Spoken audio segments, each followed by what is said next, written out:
Les Maliens expriment leur ras-le-bol face au délestage. Après les explications du ministre de l'Énergie et de l'Eau sur la télévision nationale, nous avons sillonné les rues de Bamako pour recueillir les impressions.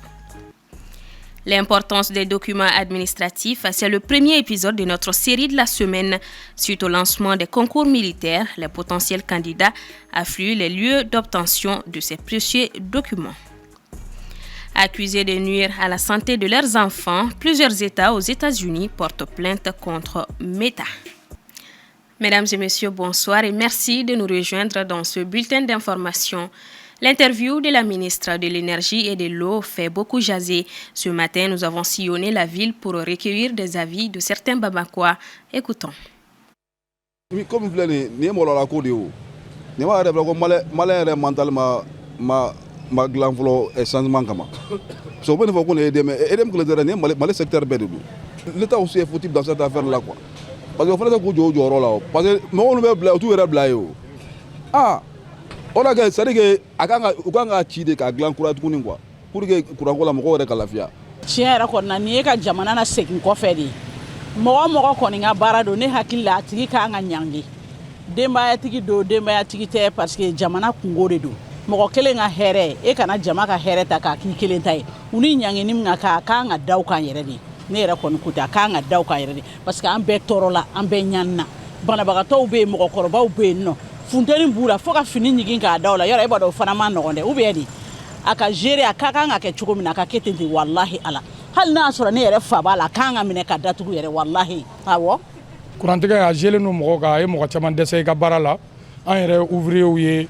ni courant an tɛ se ka baara kɛ Mali bɛ yɔrɔ min na maliden bɛɛ mago bɛ hali clim na ka k'i ka so la tellement que tile bɛ bɔ an fɛ yan n'a fɔra ko o courant o carburant n'o fɛnw ma ka suɲɛ vraiment maloyala ko don quoi ni yɛrɛ ye maloyala ko ba yɛrɛ de bon a mɔgɔ ninnu bɛɛ kan ka minɛ k'u don kaso la de k'a bɛɛ minɛ ka don kaso la fɔlɔ n'a sɔrɔ fɛn min b'u bolo a bɛ minɛ u la k'a bila an ka carburant nɔ la an mago bɛ courant de la an mago bɛ fɛn caman na kurantigɛ bɛ se ka kɛ basi ye ka fɛn ba lase mɔgɔ caman ma min tɛ hali baarako ta fanfɛla ye dɔgɔtɔrɔso b'o la fɛn caman b'o la mais aw ma miiri o la aw ma miiri aw faso la aw bɛ ka na an ka carburant n'an ka fɛnw suɲɛ k'o k'aw sago ye cɛ o fana o ye maloyala ko dan ye vraiment maloyala ko dan yɛrɛ don hali ne yɛrɛ bɛ ka kuma maloya bɛ na quoi parce que e bɛ se ka kuma i jamana ɲɔgɔn mɔgɔw wɛrɛw cɛla cogo di n'u ko e ma k'e ka bɔ an da la k'e ka jamana ye carburant suɲɛla ye dun e ka énergie bɛ carburant de suɲɛ e bɛ mun fɔ i t'i da de ya mɔgɔ kan ka miiri nin de la fɔlɔ quoi parce que jamana kɔnɔdenw ka mɔgɔ kɔni tun bɛ kuma la mais est ce que a ye kuma min fɔ a taara mɔgɔw dimi sira fɛ wa a ma se mɔgɔw dimi sira fɛ ɲininkali b'o yɔrɔ la sinon a bɔra a bɔli ɲɛna parce que a ye dɔ fɔ mais a ye mun fɔ mɔgɔw moi je pense que mɔgɔw mago tɛ nin na nin wagati in na mɔgɔw mago bɛ solution rapide de la ale ye kuma minnu fɔ k'a fɔ ko fɛn bɛ tunu bon parce que a ko ten ko a bɛ jate komi sonyɛni mais a ma sonyɛni fɔ k'a bɛ tunu bon bibi in na a bɛ tunu o ça c'est à l'interne moi je pense que u bɛ se k'o gérer u ni ɲɔgɔn cɛ la ministre kɔni département kelen sigilen don e la n'o ye EDM ye problème min bɛ e de b'o dilan à l'interne maintenant kɛnɛma la an mago bɛ mun na o ye courant de maintenant les Maliens souffrent mɔgɔw bɛ ka Malien yɛrɛ ma muɲu fanga kɔrɔ diɲɛ yɛrɛ kɔnɔ ka ni fanga nin bɔ kurantigɛ kɔni man ne bi a man ne sini dɛ ni courant bila don o de ka d'an ye o de ye ne dan ye ni ɲɔ ma sa a tɛ se ka feere kɛ o ni courant an tɛ se ka ɲɔ si a b'o kɛ ne lase ne ma n kɔni bɛ min bolo a tɛ bɛn ne ma kurantigɛ in ne b'o de dɔn donc tiɲɛ yɛrɛ la a tɛmɛna dan kan an kɔni tɛ fɛn wɛrɛ fɔ de an tɛ yafa e yɛrɛ ɲɛ b'a la sisan de courant nana n'a nana sisan a tɛ 30 minutes u ye heure kelen fila u b'a tigɛ an tɛ yafa u ma dɛ wallahi minnu bɛ ka Mali courant ko ɲagami k'a suɲɛ k'a kɛ u yɛrɛ ta ye ka to ka denbaya balo n'a ye maa joli maa million 20 kɔ mɔgɔ damadamani mɔgɔ 3 mɔgɔ 4 bɛ t'o wari daji n'an ko k'an m'an ta yafa ma an t'an ta yafa ma dɛ an kɔni ta y'o de denmisɛnninw kan ka kalan kɛ su fɛ o y'a sɔrɔ courant tigɛlen don denmisɛnninw yɛrɛ bɛ tila ka sunɔgɔ tun ka sɔrɔ courant yɛrɛ ma na o degunba b'an kan min ye taji suɲɛ ko nin ye ninnu sumayara o fɛ o kabiri kɔlɔkani ta in an bɛɛ y'o la kodɔn depuis o wagati la u tun kan ka wuli k'a ko ɲɛɲini kosɛbɛ o mais a ma kɛ baasi ye ko bɛɛ n'a wagatiw de don olu bɛ ka kɛ ni ministre bilaw ye ministre bila t'a ɲɛ u ye ministrew tɛ ka fɛn kɛ la o kotigiw yɛrɛ bɛ yen nɔ ni minnu bɛ suɲɛni kɛ sɔgɔmada na ne yɛrɛ y'a mɛn arajo la ko miliyari dɔw tununa ko critère numéro 50 ni joli k'o bɛɛ tununa sira fɛ ko ta fanba na u la a bɛ ne ka na lagosi se fanga yɛrɛ ma parce que e ka fanga kɔnɔna na ni kurantigɛ fanga bonyana jamanadenw ɲɛ bɛ e de la ka sɔrɔ e sen t'a la yɛrɛ a bɛ mana mɛ fanga kɛ fanga kɔrɔsi ka jugu ni fanga yɛrɛ ye i y'a faamuya minnu bɛ fanga kɛ jugumala la olu bɛ ko bɛɛ tiɲɛ mais an b'a bɛɛ ta ka bɛɛ fanga kun sinon dɔw tɛ fanga yɛrɛ nɔ ye o. Débuté en 2017 par le ministre de la Justice et des Droits de l'Homme, le processus de relecture du Code pénal et du Code de procédure pénale a franchi une nouvelle étape. 2 projets de loi portant Code pénal et Code de procédure pénale ont été adoptés par le Conseil des ministres le 11 octobre 2023. 2 textes qui ambitionnent de corriger les lacunes en la matière et d'améliorer la distribution du service public de la justice. En attendant leur validation, ces textes comportent des innovations, notamment la surveillance électronique. Paul Yapinguesson. Le Code pénal et le Code de procédure pénale en vigueur datent de 2001. Des textes qui, après plus de 20 ans d'application, ont montré leurs limites face à l'évolution de la situation socio-économique. Ce qui justifie, selon les initiateurs, la nécessité d'une mise à jour pour permettre aux praticiens d'avoir des instruments juridiques pertinents capables de lutter efficacement contre la criminalité sous toutes ses formes. L'issue du processus vise à obtenir des codes consensuels modernes dont l'application contribuera non seulement à garantir la bonne gouvernance, la stabilité et la paix, mais aussi à restaurer la confiance des justiciables en la justice. Selon le ministère de la Justice, il prend en compte la responsabilité pénale des personnes morales, la mise en danger de la vie d'autrui, la rétention des notes en milieu scolaire et universitaire, les violences basées sur le genre, l'harcèlement sexuel, les pratiques de l'esclavage par ascendance, la question des mineurs face aux terroristes, la définition et la répression de la haute trahison, le délit d'apparence, le financement occulte des partis politiques notamment. Pour le projet de Code de procédure pénale, qui comporte 1371 articles contre 634 contre le Code en vigueur, il prévoit la création de 3 pôles spécialisés autonomes en matière de lutte contre la délinquance économique et financière, de la lutte contre le terrorisme et la criminalité transnationale organisée et de lutte contre la cybercriminalité et de l'introduction de la surveillance électronique comme alternative à la détention dans certains cas. Ce dispositif permettra de suivre à la trace l'individu placé sous surveillance électronique, ce qui veut dire que les juges peuvent désormais placer certains condamnés ou inculpés sous surveillance électronique. Selon le président de la CMDH, Agui Boubouaré, la surveillance électronique est une alternative aux détentions provisoires. Une innovation qui, toujours selon lui, entre dans le cadre des objectifs liés à l'humanisation de la sanction pénale. La surpopulation carcérale est un des défis que le système judiciaire malien a du mal à résoudre. Cette surpopulation touche presque toutes les maisons d'arrêt au Mali.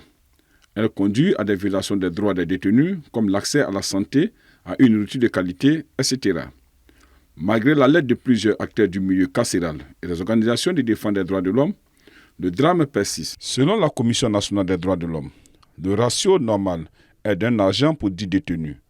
Au mois de juin 2022, le Mali comptait 8670 prisonniers dans ses 60 établissements de détention, selon les données du Bureau Mali du Programme des Nations Unies pour le développement. Le recours aux bracelets électroniques comme alternative à la détention provisoire et mode d'aménagement des peines s'avère particulièrement intéressant pour réduire les mandats de dépôt et limiter les peines privatives de liberté, soutient un expert en sciences pénitentiaires de la MINUSMA. En attendant la ratification de ces nouvelles lois par le président de la transition, elles sont actuellement sur la table de la commission loi du CNT. Depuis le lancement du concours d'entrée aux forces armées et de sécurité, les tribunaux, les commissariats de police et les centres municipaux sont débordés par des postulants à la recherche de documents administratifs. Mais quelle est l'importance de ces nombreux documents? C'est le premier épisode de notre série de cette semaine consacrée aux documents administratifs. Un reportage de Soumaïla Fani. Attestant l'état civil ou les compétences requises pour les postulants, les documents administratifs sont des preuves matérielles pour toute candidature à un poste à pourvoir. Nombreux pour ce concours d'entrée aux forces armées et de sécurité, ces documents administratifs servent de mémoire pour l'administration. Ça permet de justifier non seulement l'activité passée, ça permet également de défendre des droits en cas de problème. Et c'est un outil de travail. C'est un outil de travail, par exemple une administration sortante et une administration rentrante. Donc ces documents peuvent leur servir de support de travail. Et également ces documents qui sont gardés ce sont des preuves matérielles, voilà, comme quoi que le postulant a fourni. Et après, si le postulant vient avec d'autres prétentions, on fait recours à ces dossiers et qu'il a fourni. Par exemple, vous prenez par exemple le certificat de célibat, quelqu'un qui fournit par exemple pour le cas du recrutement de l'armée, et après il vient présenter un acte de mariage et il va avoir des droits sur ça, ça ne passe pas du tout. Parce qu'au moment de son recrutement, il a fourni qu'il est célibataire. L'agent lui-même peut avoir besoin de ces pièces-là un jour. Il peut se trouver que les pièces qu'il a fournies, il n'en a plus. Ou par exemple, il peut avoir une catastrophe naturelle, un incendie, une inondation, qui fera que l'agent perd tous ses dossiers. Donc il peut avoir recours à l'administration pour avoir une copie des pièces qu'il a perdues. Au-delà de ces aspects, chaque pièce justificative a sa vocation, certaines même reconnues comme document transfrontalier. La pièce de base, c'est la carte d'identité. Ça, c'est pour l'identité, qui est utilisée dans tous les actes de la vie civile, montrer qui on est de manière irrévocable. Le document de voyage est le document de voyage. Ça, c'est utilisé uniquement en cas de déplacement. Parce qu'il faut savoir que la biométrie est aujourd'hui internationale. Quand vous avez un passeport biométrique, si vous allez en Chine et que vous entrez le passeport dans la machine chinoise va savoir immédiatement qui vous êtes. C'est-à-dire que votre base de données en Chine est partout dans le monde. Donc le document de voyage est aussi à part. Il y a des documents particuliers comme le permis de conduire ou d'autres documents qui sont à part. Là où le problème vient, c'est que pour un même processus, qu'on demande plusieurs documents. C'est ce qu'il faut laisser. Dès que nous avons une carte nationale d'identité biométrique, c'est le seul document qu'on doit demander pour l'identité. Mais aujourd'hui, ce que vous devrez savoir, c'est que nous sommes en transition.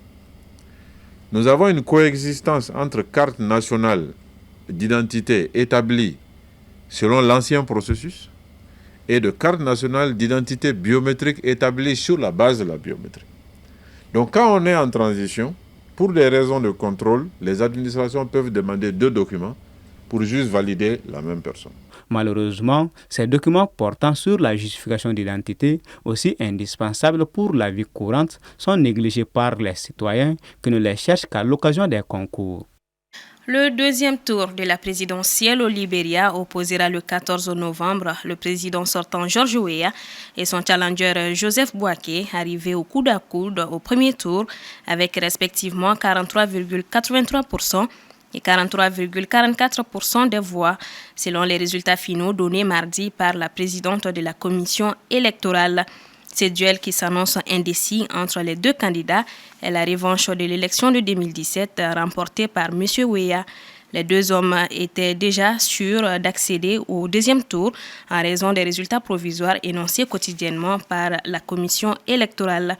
À noter qu'aucun des 18 autres candidats n'a obtenu 3% des voix.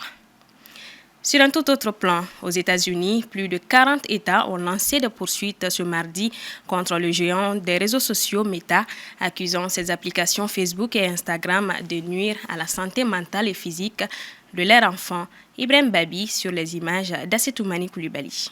Meta est à nouveau dans le collimateur de la justice. Ce mardi, plus de 40 États américains ont lancé des poursuites contre la société, l'accusant de nuire à la santé de leurs enfants, avec ses applications comme Facebook et Instagram. Cette action en justice représente l'aboutissement d'enquêtes menées depuis 2 ans sur les méthodes des 2 plateformes, considérées comme addictives par les autorités.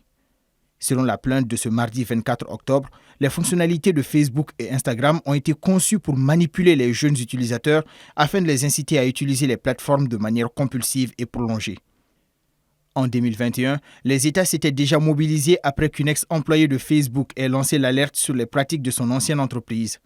Cette année-là, l'ingénieur Francis Hogan avait fait fuiter plus de 20 000 pages de documents internes en soulignant devant différents parlements que le géant des réseaux sociaux faisait passer les profits avant la sécurité de ses utilisateurs. Les procureurs accusent en outre Meta de mentir au public en assurant que ses produits sont sûrs et adaptés pour les adolescents et d'enfreindre la loi sur la confidentialité des données personnelles des enfants. Contacté par l'AFP, Meta s'est dit déçu que les procureurs généraux aient choisi cette voie au lieu de travailler de manière productive avec les entreprises du secteur pour créer des normes claires et adaptées à l'âge pour les nombreuses applications utilisées par les adolescents. Les États, quant à eux, demandent à la justice de forcer le géant des réseaux Facebook et Instagram à mettre fin à ces pratiques et réclament le paiement d'amendes. Point final à ce 19h45. Merci de votre constante fidélité. Bonne suite de programme sur votre chaîne favorite.